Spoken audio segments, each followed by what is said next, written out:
Thank you, Deputy Speaker. And Deputy Speaker, I'm proud to support the member for Mackellar's motion on this important subject, because in the House Economics Committee we look at issues that directly affect Australians. And what we know is that we have had a Royal Commission led by Kenneth Hayne into misconduct in the banking and financial services sector.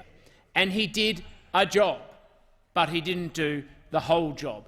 Sadly, after he handed down his report, we have seen time and time again a clear consequence where there wasn't a full investigation into some parts of the financial services industry, where there has been conduct that has been covered up, where there has been a failure to take action, and now we are simply seeking to shine a bright light in dark places. And let's look at the simple facts. While the Royal Commission gave so-called industry funds a clean bill of health, that isn't now the view of ASIC, that is taking direct action against Rest Super for engaging in misleading and deceptive conduct.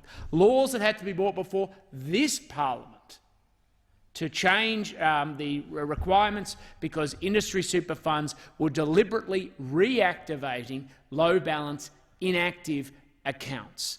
And as a consequence, they were rolling over money, taking insurance premiums and fees for members, the money that should have been rolled into the Australian Taxation Office. And of course, we see the ongoing laundering of money through one of their major wholesale funds called IFM Investors. Now, I don't dissuade or discourage the use of such funds, but when they are directly connected to the retirement savings of Australians, they have the same degree of accountability as, of course, in super funds of all persuasions, retail and, of course, industry funds and government funds do as well. But when we have put questions to IFM investors about simple information, like are the reports and the allegations of bonuses paid for by retirees of Australians and the retirement savings of Australians of up to $36 million, which is not a number that I came up with, but the number that one of their former employees boasted about as part of legal proceedings, we simply want to know what are the structures of those payment systems. IFM investors will not answer to this parliament. We want to know how much money and what's the maximum bonuses that have been paid. This parliament has asked the question. IFM investors refuse to answer. When we ask the big banks, they give us that information.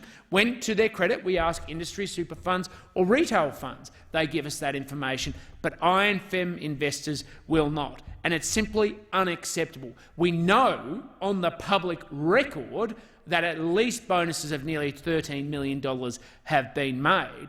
And what we know is that the structure of their bonus systems are directly proportionate to their activity. So where does it end? Members on the other side of this chamber come into this parliament and complain about the bonuses of other corporates, and that's fair enough. There should be a proportional relationship between the activity and the outcome. It takes money to hire people of talent, but can anybody say that out of the retirement savings of millions of Australians, a single fund manager could be given $36 million in bonuses, and that passes not just a pub test, but even the Labor Party's own test they impose on the rest of the community? Now, of course, we know that the former member who spoke, and I'm sure the ones who will follow, go on long rants of defence and trying to distract, because they don't want a proper focus or scrutiny on these organisations because they're part of the structure, the ecosystem that funds the modern Labor Party.